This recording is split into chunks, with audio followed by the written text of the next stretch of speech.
Alors, je souhaitais vous présenter une délibération du conseil municipal qui va sans doute intéresser l'ensemble des habitants, puisqu'il s'agit du nom de la ville, Montreuil, Montreuil-sous-Bois, voire Montreuil-les-Pêches, comme on l'a utilisé aussi de temps en temps au XIXe et au XXe siècle. Il s'agit donc de la délibération du 12 juillet 51, une délibération d'ailleurs qui a été adoptée à l'unanimité.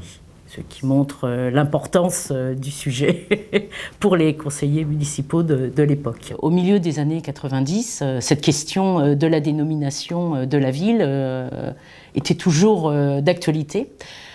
Donc les services de la ville savaient qu'il y avait cette délibération de 1951, mais il fallait savoir si elle avait été officialisée ou pas par un décret. Et donc le décret n'a jamais été publié, en fait. C'est donc par la loi du 10 juillet 1964 qui réorganise la région parisienne que le nom de Montreuil a été officialisé. Donc la délibération rappelle que c'est au XIIIe siècle que la ville s'est appelée Montreuil-sur-le-Bois, donc au-dessus du bois de Vincennes. C'est après la Révolution française que le bourg s'est appelé Montreuil-sous-le-Bois, pour le différencier avec le Montreuil de Versailles. Ce qui est intéressant, c'est que le conseil municipal a donc demandé à ce que les villes, villages et hameaux qui s'appellent Montreuil changent de dénomination.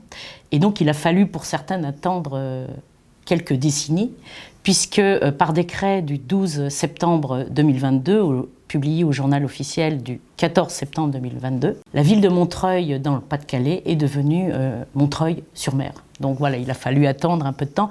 Et comme quoi, les changements de dénomination continuent concernant les Montreuil, entre guillemets.